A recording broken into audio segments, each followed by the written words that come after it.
Assalamualaikum warahmatullahi wabarakatuh. Alhamdulillahirabbil alamin. Qalallahu ta'ala fi kitabihil karim. A'udzubillahi minasyaitonir rajim. Bismillahirrahmanirrahim. Wa ma khalaqnas samaa'a wal arda wa ma bainahuma la'ibin. Wassalatu wassalamu ala nabiyyina Muhammadin wa ala alihi wa ashabihi wa ummatihi ajmain. Sahabat sekalian, kita berjumpa dalam program Islam Futuristik episode yang ke-95. Hari ini kita akan memiliki kajian yang menarik terkait dengan penciptaan Siti Hawa, istri dari Nabi Adam. Kenapa kita mengangkat ini? Yang pertama, dikarenakan di forum kita muncul pertanyaan itu terkait dengan proses penciptaan Siti Hawa itu. Dan yang kedua, saya mendapat kiriman video dari beberapa kawan yang mencoba meluruskan pemikiran saya, katanya terkait dengan proses penciptaan Hawa itu. Di mana dalam episode-episode yang lalu kita pernah membahas terkait dengan penciptaan Adam dan Hawa, yang kita telah menyimpulkan bahwa Adam dan Hawa itu oleh Al-Quran digambarkan, diciptakan dari satu entitas yang disebut sebagai satu diri, nafsin wahidatin.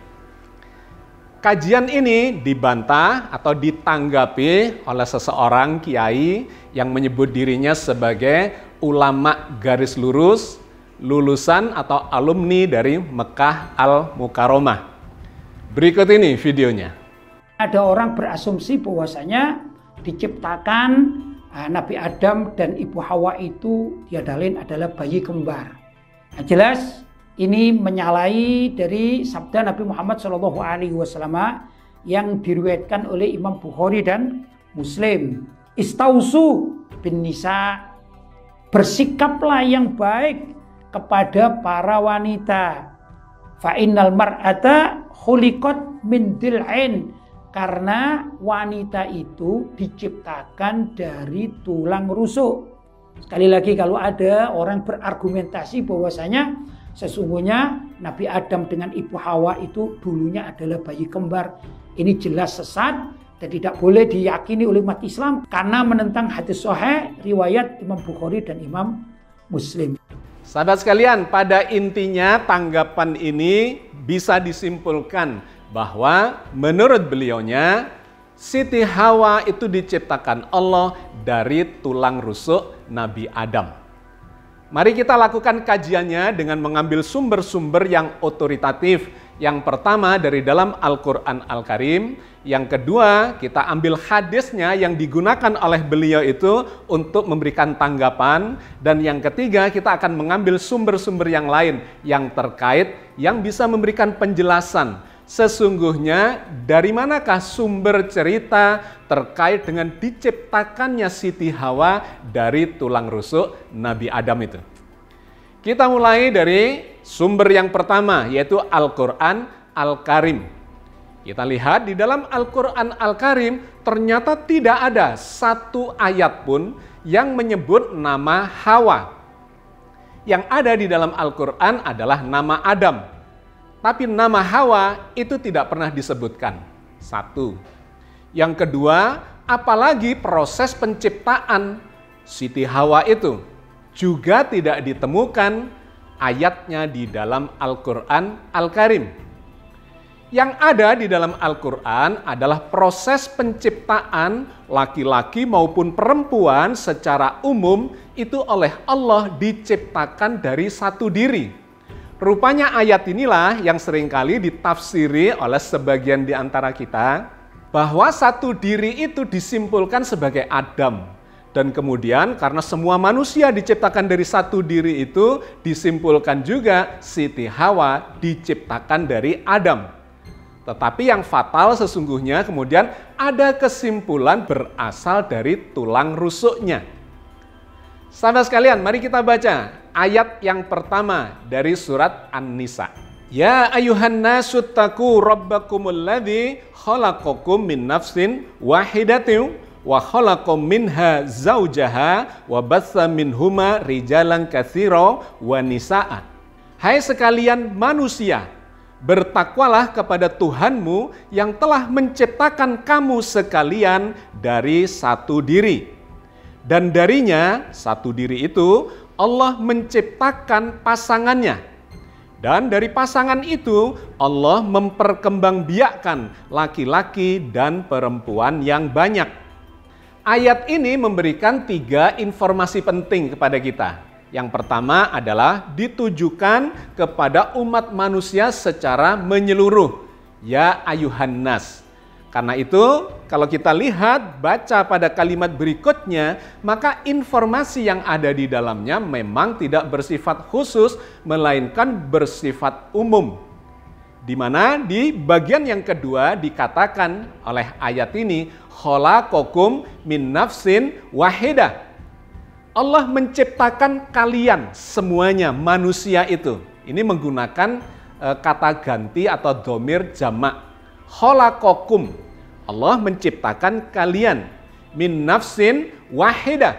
Dari nafs yang satu, dari diri yang satu. Diri yang satu inilah yang seringkali ditafsiri oleh sebagian kita sebagai Nabi Adam.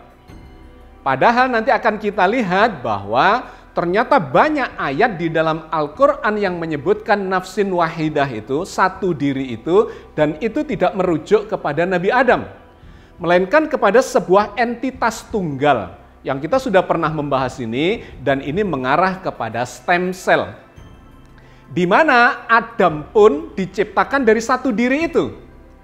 Demikian juga Hawa itu diciptakan dari satu diri itu. Maka di ayat ini digambarkan khalaqakum min nafsin wahida wa khalaqa minha zaujaha.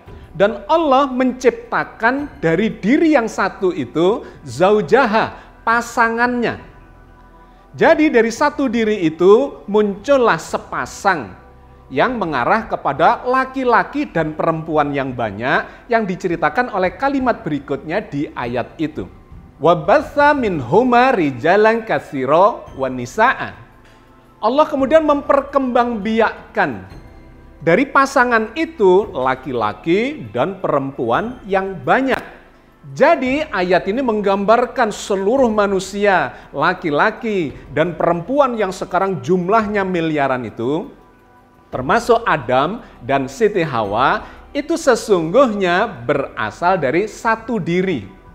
Kita sudah pernah membahas ini dan kita sudah menyimpulkan bahwa satu diri itu adalah sel tunggal, sel induk, di mana sel induk itu bisa membelah, berpasangan, dan kemudian memunculkan proses pembuahan di dalam rahim sehingga memunculkan seluruh manusia yang ada di muka bumi ini melalui mekanisme pasangan itu.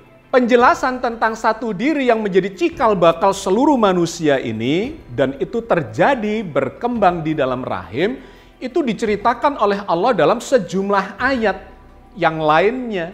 Misalnya digambarkan dalam surat Al-An'am ayat 98. Wa huwallazi ansha'akum min nafsin wahidatin famustaqarru wa mustauda qad fassalna ayati liqaumi yafqahun.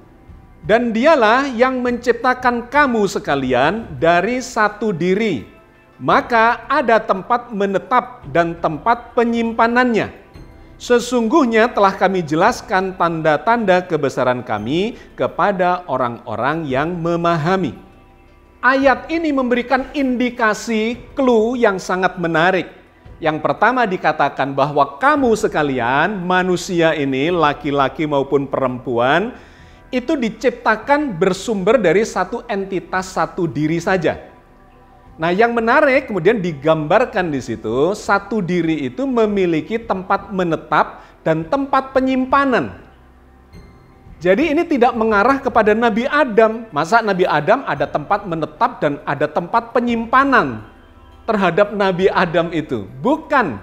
Ini menunjuk kepada sesuatu yang nanti akan saya tunjukkan. Saya jelaskan dengan menggunakan ayat yang berbeda. Apa yang dimaksudkan satu diri yang memiliki tempat menetap dan tempat penyimpanan itu. Dan yang menarik, bagian penutup dari ayat ini dikatakan, bahwa Allah menunjukkan tanda-tanda ini, pelajaran ini, hikmah ini kepada orang-orang yang memahami, yang memiliki ilmunya terkait dengan satu diri itu. Sahabat sekalian, di manakah Allah memproses manusia, laki-laki dan perempuan yang banyak ini dari satu diri itu? Allah berfirman di ayat yang berbeda. Di dalam surat Az-Zumar ayat 6 Allah berfirman tentang hal itu. Khalaqakum min nafsin wahidatin tsumma ja'ala minha zaujaha wa anzala lakum minal an'ami tsamaniyata azwaj. Yakhluqukum fi butuni ummahatikum khalqam min ba'di khalqin fi dhulumatin salas. Dzalikumullahu rabbukum lahul mulk la ilaha illahu fa anna tusyrafun. Dia Allah menciptakan kamu sekalian dari satu diri. Kemudian dia jadikan darinya pasangannya.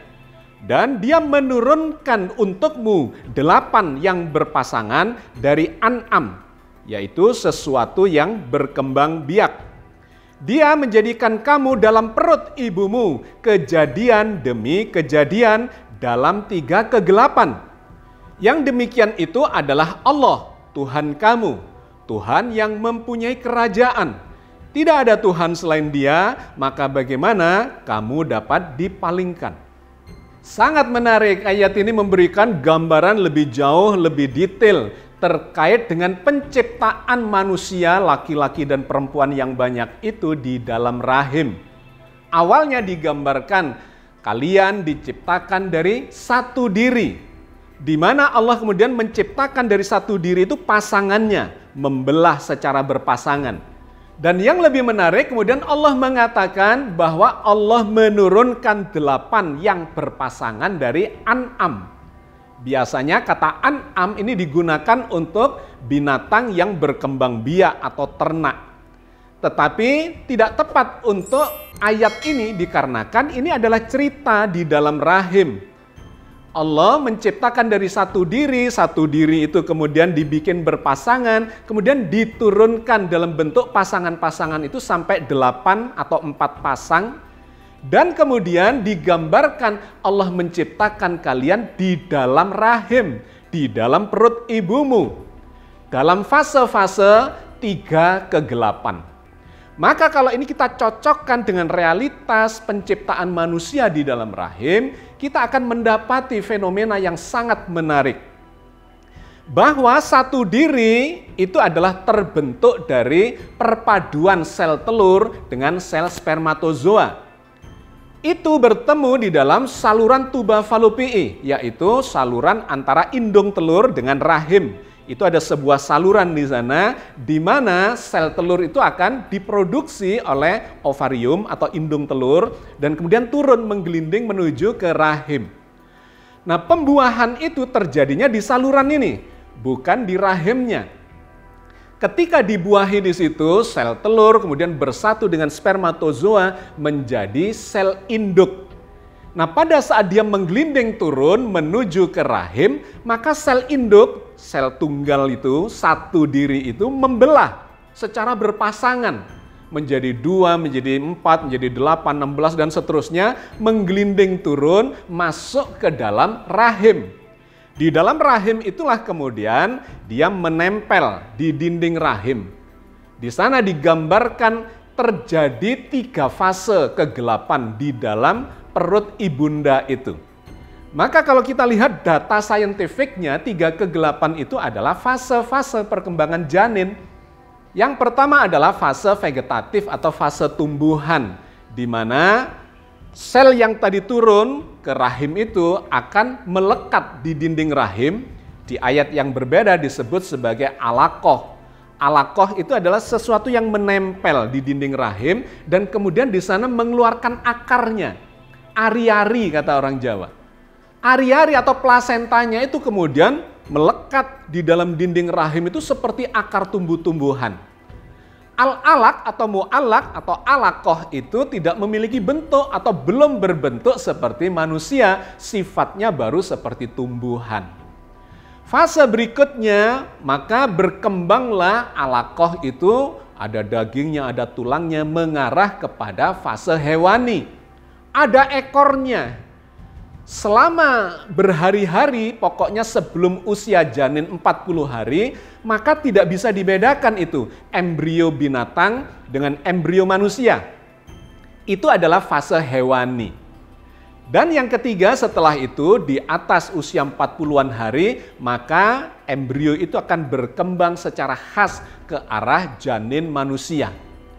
Maka sangat menarik ketika Allah menggambarkan satu diri itu kemudian turun berpasang-pasangan dan kemudian mengalami 3 fase kegelapan di dalam rahim seorang ibu. Jadi sahabat sekalian, poin penting yang ingin saya sampaikan adalah ketika kita merujuk kepada Al-Quran Al-Karim, kita tidak menemukan proses atau informasi proses penciptaan Hawa itu. Yang ada adalah diciptakan dari satu diri, bukan cuma wanita, tapi juga laki-laki, bahkan Adam dan Hawa dan seluruh keturunannya itu berasal dari satu diri. Yang dalam kesempatan ini kita sekali lagi telah menyimpulkan itu adalah stem cell atau sel induk cikal bakal dari semua manusia yang hidup di muka bumi ini. Yang kedua, nama Hawa, proses Hawa tidak pernah disebut di dalam Al-Quran Al-Karim.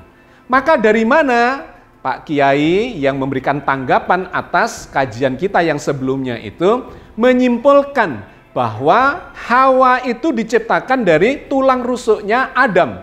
Ternyata diambilnya adalah dari hadis. Bagaimana bunyi hadisnya? Berikut ini kita baca, ada 2 hadis yang semuanya berasal dari Imam Bukhari dan Imam Muslim. Tetapi 2 hadis yang akan saya sampaikan dan dijadikan rujukan oleh beliau itu ternyata memiliki redaksi yang berbeda. Hadis yang pertama sebagai berikut. Dari Abu Hurairah radhiyallahu anhu, Nabi sallallahu alaihi wasallam bersabda, "Istausu bin nisa'i fa innal mar'ata khuliqat min dhila wa inna a'waja shay'in fid dhila a'lahu fa in dhahabta tuqimuhu kasartahu wa in taraktahu lam yazal a'waj fastausu bin nisa." Bersikaplah yang baik kepada wanita. Karena wanita diciptakan dari tulang rusuk. Dan tulang rusuk yang paling bengkok adalah bagian paling atas. Jika kalian luruskan dengan keras, akan patah. Sebaliknya, jika kalian biarkan, akan selalu bengkok. Karena itu, bersikaplah yang baik kepada wanita. Hadis riwayat Bukhari nomor 3331 dan Muslim 1468. Hadis ini mengabarkan bahwa wanita diciptakan dari tulang rusuk laki-laki. Tetapi sesungguhnya tidak menyebutkan wanita itu siapa. Apakah wanita itu Hawa? Tidak. Hadis ini menggambarkan wanita secara umum. Tetapi kemudian ada yang menafsiri bahwa itu adalah Hawa, diciptakan dari tulang rusuk Adam. Padahal tidak ada hadis yang mengatakan terkait dengan hal itu. Hawa atau apalagi Hawa diciptakan dari tulang rusuk Adam.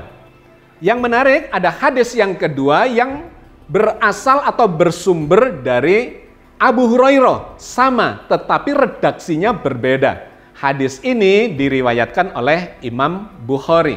An Abi Hurairah anna Rasulullah sallallahu alaihi wasallam qala al-mar'atu qaddila in aqamtaha kasartaha wa in istamta'ta biha wa fiha iwaj. Diriwayatkan dari Abu Hurairah bahwa Rasul bersabda, wanita itu bagaikan tulang rusuk. Bila kamu memaksa untuk meluruskannya, niscaya kamu akan mematahkannya. Dan jika kamu bersikap baik, maka kamu dapat berdekatan dengannya, meski padanya terdapat kebengkokan atau ketidaksempurnaan. Hadis riwayat Bukhari nomor 3366. Coba perhatikan 2 hadis yang sama-sama sahih ini. Keduanya diriwayatkan oleh Imam Bukhari dan salah satunya ditambahkan, disahihkan oleh Imam Muslim. Keduanya ingin menceritakan hal yang sama, bersumber dari orang yang sama, Abu Hurairah, tetapi substansinya, matannya ternyata jauh berbeda. Di hadis yang pertama tadi dikatakan wanita diciptakan dari tulang rusuk pria. Tetapi di hadis yang kedua ini digambarkan bahwa wanita itu bagaikan tulang rusuk pria, di mana bentuknya bengkok yang kalau diluruskan, dipaksakan untuk diluruskan, itu bisa patah. Ini adalah dua hal yang sangat berbeda. Satu mengatakan diciptakan, yang lainnya bagaikan. Maka kita harus mengkritisi hadis ini. Sumbernya sama, riwayatnya berbeda, ternyata memiliki redaksi yang berbeda. Kita akan memilih hadis yang kedua ini, itu bisa diterima dengan akal sehat dan mendapatkan penegasan sumber-sumber yang jelas. Bahwa wanita itu diibaratkan sebagai tulang iga yang bengkok. Yang kalau diluruskan, dipaksa, maka bisa patah. Itu bisa diterima. Tetapi ketika dikatakan bahwa wanita, apalagi Siti Hawa, diciptakan dari tulang rusuk Adam, itu tidak menemukan pijakannya di dalam Al-Quran, bahkan di dalam hadis sendiri. Kalau begitu dari mana berita terkait dengan penciptaan Siti Hawa atau Hawa dari tulang rusuk Adam itu? Ternyata itu muncul dari kitab suci agama lain, yaitu Alkitab atau Bible, yang datang duluan sebelum Al-Quran diturunkan. Mari kita baca sumbernya dari Alkitab, yaitu dari Bible, dalam kitab Kejadian pasal 2 ayat 21 sampai 23. Lalu Tuhan Allah membuat manusia itu tidur nyenyak. Ketika ia tidur, Tuhan Allah mengambil salah satu rusuk daripadanya, lalu menutup tempat itu dengan daging. Dan dari rusuk yang diambil Tuhan Allah dari manusia itu, dibangunnyalah seorang perempuan. Lalu dibawanya kepada manusia itu. Lalu berkatalah manusia itu, inilah dia, tulang dari tulangku dan daging dari dagingku. Ia akan dinamai perempuan, sebab ia diambil dari laki-laki. Ditambahkan dalam Timotius pasal 2 ayat 13. Karena Adam yang pertama dijadikan, kemudian barulah Hawa. Jadi sahabat sekalian, dengan sangat jelas kita mendapatkan di mana atau dari mana sumber informasi terkait dengan Hawa yang diciptakan dari tulang rusuk Adam itu. Ternyata bukan bersumber dari hasanah Islam, melainkan dari hasanah kitab suci yang lain itu. Sehingga sejumlah ulama mengatakan seandainya di dalam Alkitab atau dalam Bible tidak diberitakan tentang diciptakannya Hawa dari Adam yang berasal dari tulang rusuk itu, maka di dalam Islam tidak ada hasanah, informasi, kesimpulan bahwa Siti Hawa itu diciptakan dari tulang rusuk Nabi Adam. Itu tidak akan pernah muncul.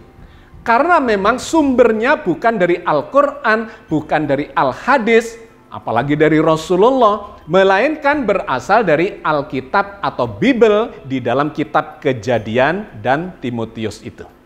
Oke, sahabat sekalian ya, saya kira sudah sangat jelas gambarannya, informasinya. Kesimpulannya apa? Yang pertama, Al-Quran dan Al-Hadis tidak pernah memberitakan atau menyebut nama Hawa. Yang kedua, apalagi menceritakan proses penciptaannya. Yang ketiga, apalagi penciptaannya itu digambarkan dari tulang rusuknya Nabi Adam. Semua itu adalah tafsir belaka yang tidak memiliki landasan kuat di dalam Al-Quran maupun di dalam Al-Hadis. Dari mana datangnya? Ternyata datang dari agama lain yang sumbernya sudah kita sebutkan tadi. Bahwa Hawa diciptakan dari tulang rusuk Adam pada saat Adam itu sedang tertidur dan kemudian lubang dari tulang rusuk itu ditutup dengan daging dan seterusnya sebagaimana telah kita kaji di bagian depan. Oke sahabat sekalian, saya kira kita cukupkan, semuanya sudah gamblang dan marilah kita senantiasa berdoa pada Allah. Mudah-mudahan Allah senantiasa membimbing kita di atas jalan yang diridhoinya di dalam memahami agama Islam ini. Sumbernya sangat jelas, yang tidak ada kesalahan kebengkokan di dalamnya adalah bersumber kepada kitab suci Al-Quran Al-Karim. Billahi taufiq wal hidayah. Wassalamualaikum warahmatullahi wabarakatuh.